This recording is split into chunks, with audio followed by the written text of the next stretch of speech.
Bonjour à tous et bienvenue dans cet nouvel épisode de la série Apprenez la Vue de A à Z. Je suis professeur Ahmed Gaga et dans cette vidéo, je vais vous présenter les clusters, allant de la création jusqu'à la manipulation sur la vue. Mais tout d'abord, c'est quoi un cluster? Au contraire des tableaux qui permettent de regrouper des données de même type, que ce soit des nombres entiers, des nombres flottants, des booléens ou bien des chaînes de caractères, les clusters permettent de regrouper des données de types différents, ainsi qu'ils sont capables de regrouper des contrôles et des indicateurs à la fois au sein de la même structure. Et passons maintenant vers l'expérimentation sur la vue. Donc on va commencer par créer un VI. Donc on va agrandir notre face avant. Donc pour créer le cluster, un clic droit sur la face avant. Donc on cherche dans la partie Array, Matrix and Cluster. Et comme le cas de création des tableaux, on sélectionne le conteneur cluster. On le dépose sur la face avant. On va ajuster un peu la taille du conteneur. Donc par la suite, on peut choisir ou bien sélectionner les types de variables qu'on veut mettre dans le cluster. On va commencer par un exemple simple qui contient une variable numérique, une variable chaîne de caractères plus une variable booléenne. Donc bien sûr en respectant l'ordre. Donc on cherche un contrôle numérique.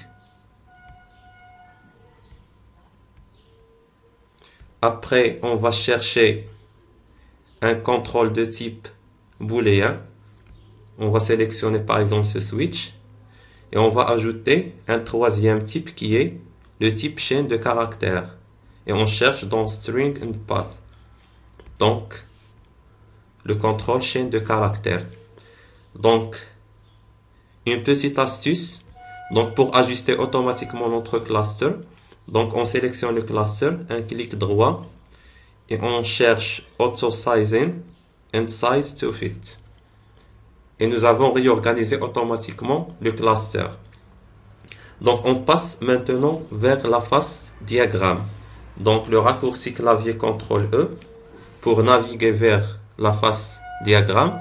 Et on peut remarquer clairement que même si on a choisi trois types de variables qui sont la variable numérique, booléenne et chaîne de caractères, on a dans la face diagramme une seule empreinte de ces trois variables qui représentent notre cluster. Donc maintenant, on a une seule sortie.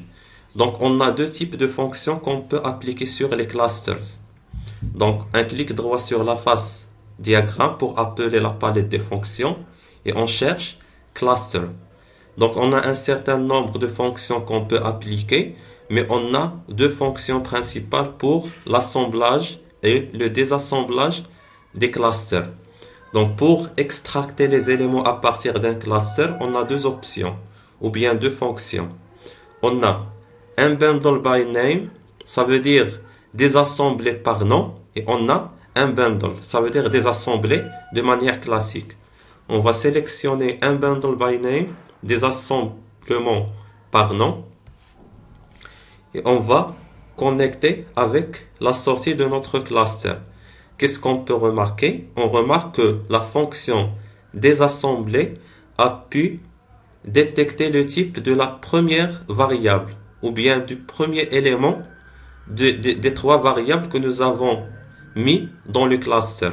Donc pour extracter les autres variables, il suffit de glisser vers le bas le cluster, ça veut dire redimensionner vers le bas, et on peut remarquer clairement que la fonction de désassemblage a pu détecter automatiquement les trois variables de notre cluster. Ça veut dire l'élément numérique, l'élément booléen et l'élément chaîne de caractères. Et maintenant, on peut accéder à chaque type de variable de manière séparée. Par exemple, on peut utiliser la variable numérique de manière séparée. On va créer par exemple un indicateur pour l'affichage. La même chose pour la variable booléenne. Et la même chose pour la variable chaîne de caractères. Donc maintenant, on a la deuxième fonction d'utilisation des clusters. C'est la fonction d'assemblage. Donc on peut faire l'opération inverse, assembler plusieurs sources de variables pour créer un seul cluster.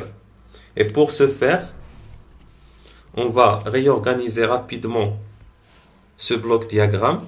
Donc pour ce faire, on appelle la palette des fonctions.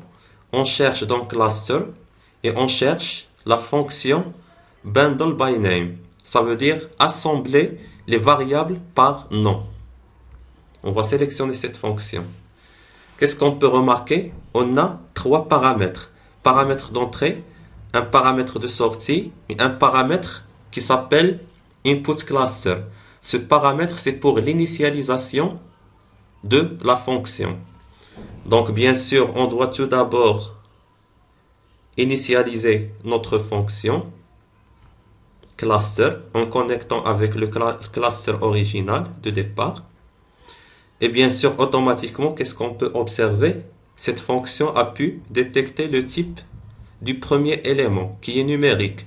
On va glisser vers le bas. Puisqu'on a trois éléments, on va glisser juste pour faire apparaître trois types de variables. Et automatiquement, on a numérique, booléen et chaîne de caractères. Qu'est-ce qu'il nous reste pour créer notre cluster? Donc j'ai oublié ici, on doit créer un indicateur et pas un contrôle. Très bien. Donc, il suffit de connecter chaque élément d'entrée de la fonction d'assemblage par son élément associé. Ça veut dire le numérique avec le numérique, le booléen avec le booléen et chaîne de caractères avec chaîne de caractères. Et à la fin, qu'est-ce qu'on peut retourner en sortie? On va retourner un cluster qu'on peut exploiter par la suite. Donc, on va réorganiser tout le diagramme avec un CTRL A. Après Clean Up. Et c'est bon. Et on passe vers la simulation.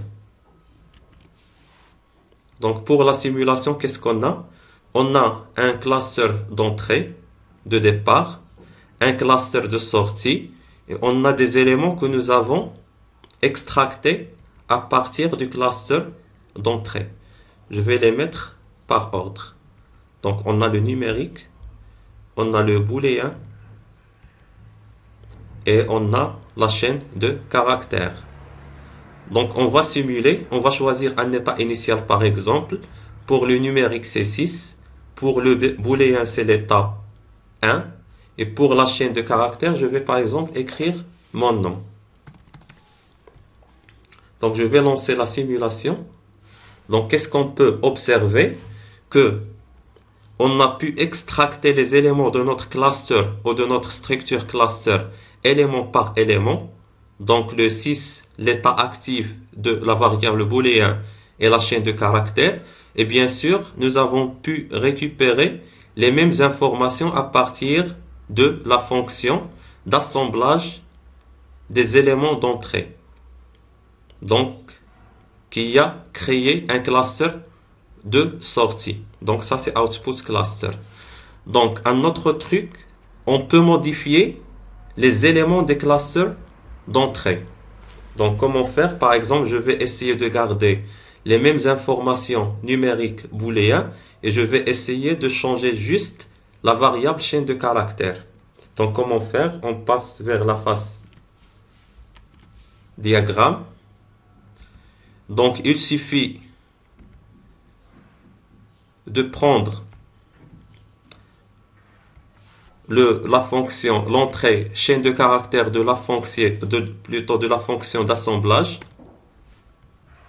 et mettre une autre variable de contrôle. On va ajouter un contrôle.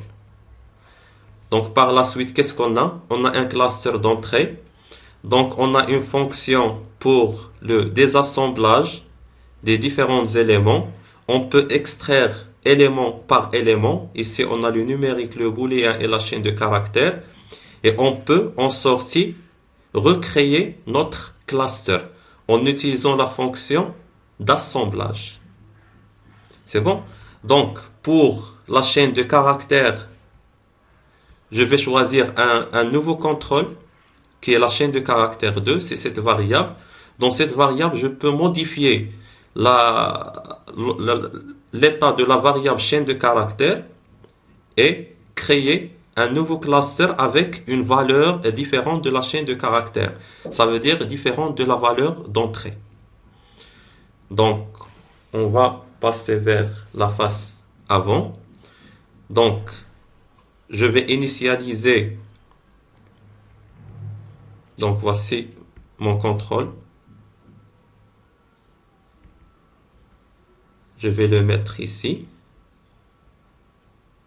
Je vais par exemple initialiser par mon prénom. Pardon. Donc, je vais mettre Ahmed. Donc, comme on peut remarquer, donc en sortie après l'exécution, que dans le cluster d'entrée, nous avons 3 éléments numériques, booléens et chaîne de caractères. Nous avons extracté exactement les mêmes variables, mais pour créer le cluster de sortie, nous avons changé le 3e élément qui est la chaîne de caractères. Donc en sortie, qu'est-ce qu'on a? On a 6, même variable d'entrée. On a l'état 1, même variable d'entrée booléen, mais on a une chaîne de caractères différente. Donc, pour pouvoir simuler de manière continue ce programme, qu'est-ce qu'on doit faire? Tout simplement, on va mettre le tout dans une structure de test for loop ou bien while loop. Je vais choisir par exemple la structure while loop. Donc cette structure, il va nous permettre d'exécuter son contenu de manière continue jusqu'à avoir une condition d'arrêt que je viens de créer. Create control, c'est ce bouton poussoir. Donc en appui sur le bouton stop, il va provoquer un arrêt immédiat de l'exécution du code. Donc je vais déplacer un peu le bouton stop. Et c'est bon. Et on peut maintenant simuler de manière continue. Donc je vais essayer de faire des modifications d'entrée. Donc pour la variable numérique, on a une réaction immédiate. Donc dans la valeur numérique extractée de manière séparée et dans le cluster que nous avons créé en sortie. Donc pour l'état des booléens, il suit parfaitement la variation d'entrée. Mais pour la chaîne de caractères, je vais écrire n'importe quoi par exemple. Qu'est-ce qu'on peut remarquer? Donc, on extrait exactement la même chose que dans le cluster, mais dans le cluster de sortie, qu'est-ce qu'on a? On a la variable string 2. Ça veut dire cette variable. Je vais modifier par exemple le contenu. Qu'est-ce qu'on peut remarquer? Que la variable chaîne de caractères du cluster formé en sortie, il lit, il retourne exactement la variable saisie dans cette variable chaîne de caractères.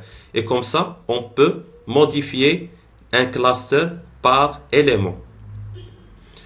Donc, je pense que j'ai terminé la partie cluster. Donc, c'est une suite logique de la partie tableau que j'ai expliqué dans la vidéo précédente. Donc, j'espère que vous avez apprécié cette présentation.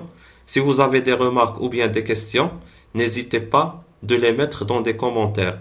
Donc, on se verra dans la vidéo prochaine.